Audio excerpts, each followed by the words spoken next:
Assalamu alaikum wa rahmatullahi wa barakatuh.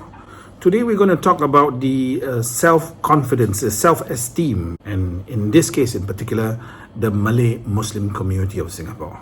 So where does self-esteem, self-confidence come from? Well, you can only be confident of yourself if you believe in yourself. So it comes from self-belief. It stems from self-concept. And the past has key roles in defining who you are. But how does one do this? Well, let me introduce you to a man by the name of Dr. Shamsuri Juhari.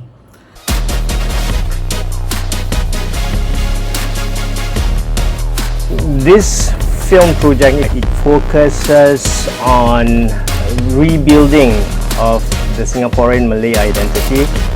He has been a researcher for quite some time, and he has discovered that our community suffers from low self-esteem.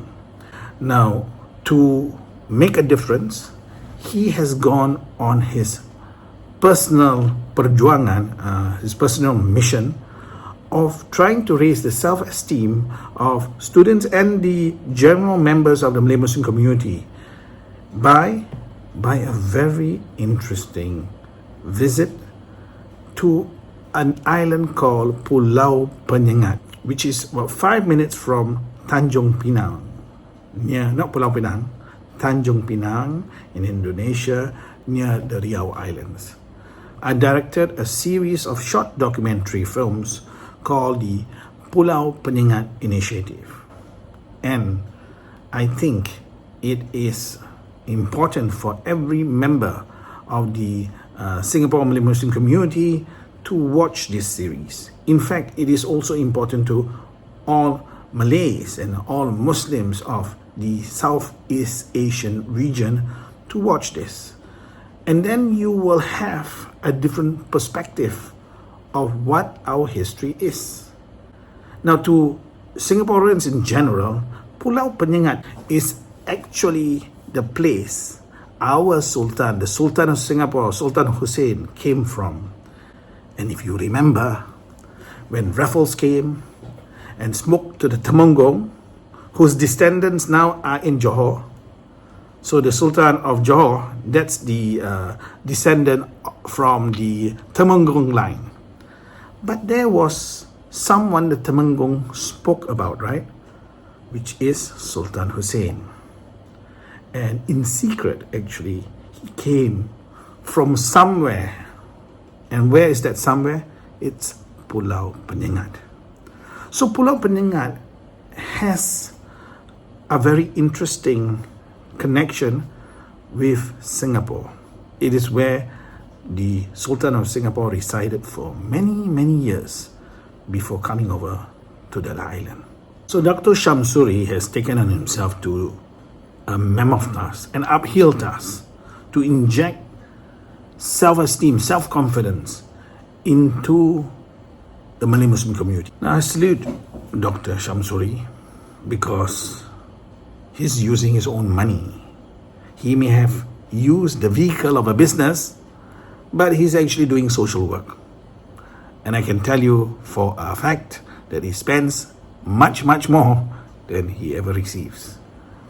And this is the condition we are in now. If you want to make a difference for the community, you may have to give much more than you can ever get back. And so it's crucial, right? It's crucial to have self-confidence and self-esteem, because with that we will be willing to take on very interesting journeys in life. Journeys that can make a difference to our community, to the nation, to the world, and the entire universe. By having a greater appreciation of the past, that can positively impact how you view yourself, your self-esteem, your self-confidence.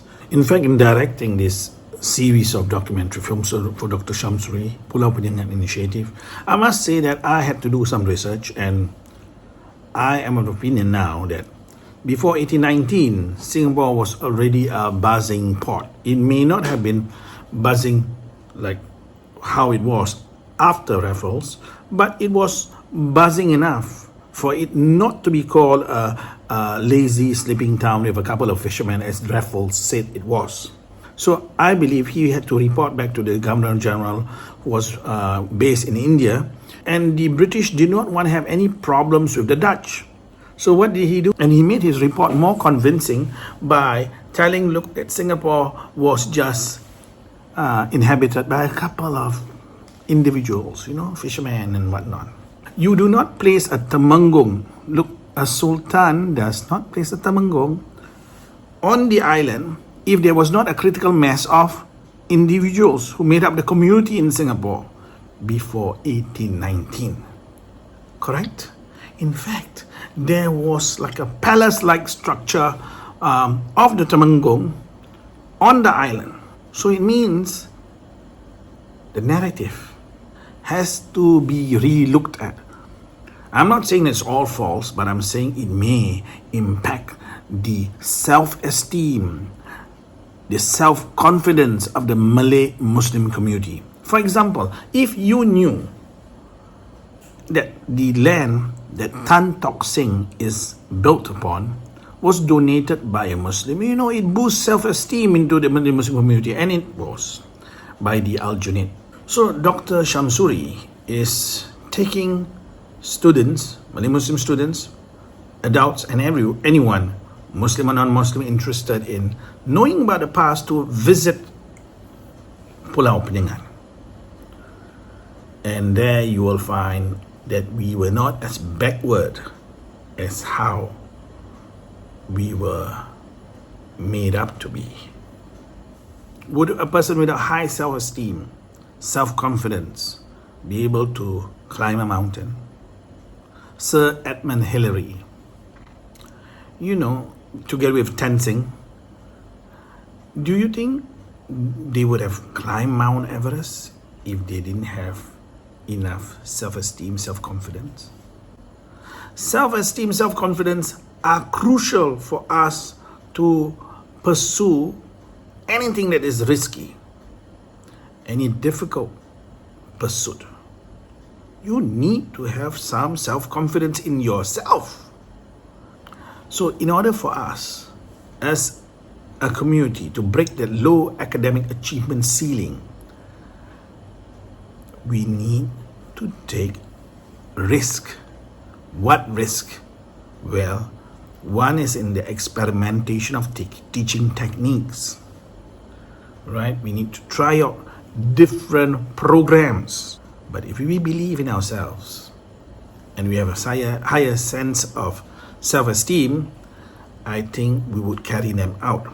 A person who has low self-esteem, low self-confidence behaves differently from a person with high self-esteem, high self-confidence. A person with low self-esteem, low self-confidence may just give up halfway. Like many of our students, giving up academically, trying to find alternative explanations for their lousy performance, saying that maybe it is not in our DNA, maybe we are not cut out to be this way. What Dr. Shamsuri is doing is just one approach. I am sure there are many more approaches, like what I mentioned about the Holy Quran. Look, it can inject a higher level of self-confidence, of self-esteem, of self-belief, of self-expectations. In fact, it can fix the self-concept of the Malay-Muslim community. And so I encourage you to go on a journey with Dr. Shamsuri to Pulau Penyengat to get a better sense of your history. So the works by Dr. Shamsuri Juhari is crucial, and you should support it. But before supporting it, maybe you want to watch the overview of the 7 documentary films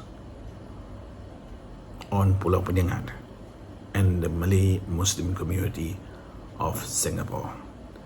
Until the next time, Assalamualaikum warahmatullahi wabarakatuh.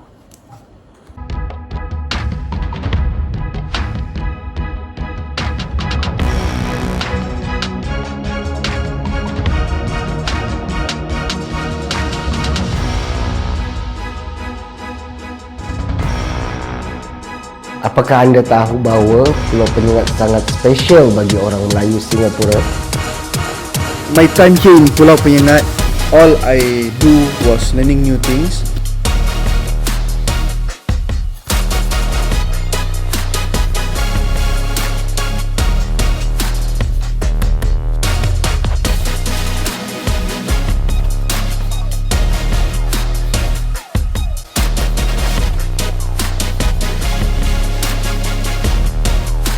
This film project, it focuses on rebuilding of the Singaporean Malay identity.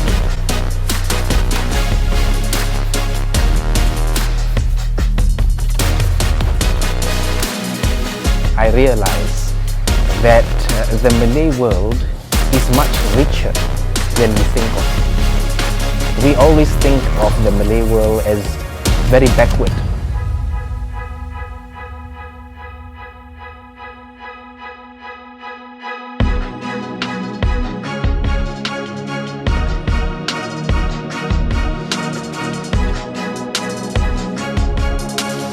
Kita berada di salah satu monumen tentang pengobatan Melayu di Pulau Penyengat, tempatnya di Gedung Tabib. Gedung Tabib ini adalah gedung tempat pengobatan. Ini pada masa Raja Haji Daud.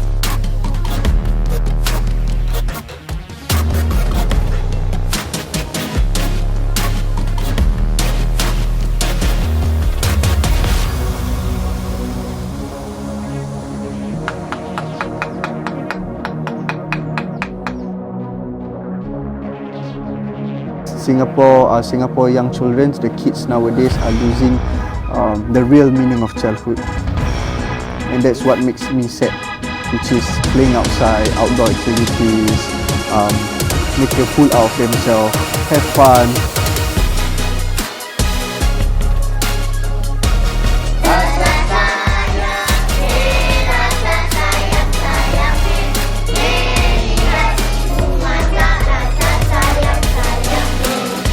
Where has our culture gone, you know, in Singapore?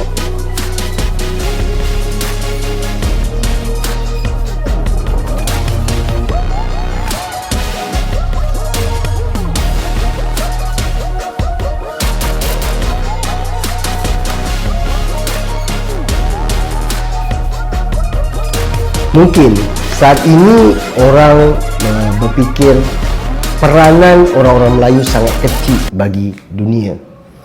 Tapi di Pulau Penyengat, kita dapat melihat bahawa Melayu menyumbangkan peranan yang sangat besar bagi Nusantara.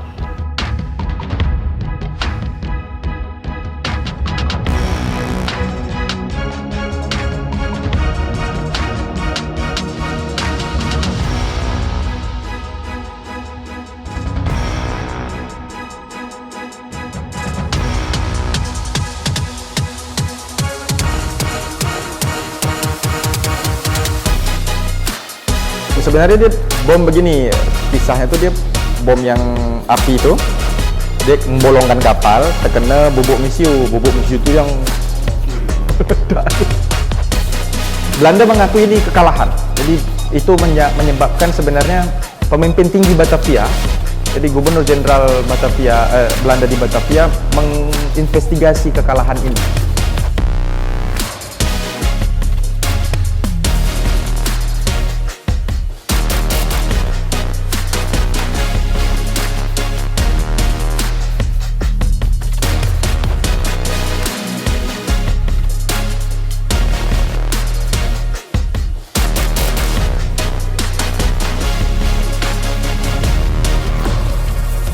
The Chinese so proud that they have a king in Singapore or Temenggung in Singapore. They use the Malayness to tell people. I mean, I can see it from their sincerity. What I learned most about my time here is that our forefathers is actually intelligent, is actually strong, is actually admirable in sense of them upholding the values of Malay, of Islam, of the people, of the culture and heritage. Pulau Penyengat adalah pulau keilmuan. who knows Melayu ni sejarah style gitu, macam awesome gitu kan. If you don't know your forefathers, you don't know the past. If you don't know the past, you can't take pride of the past. If you can't take pride of the past, you can't build the present. If you don't know the present, you can never head for the future.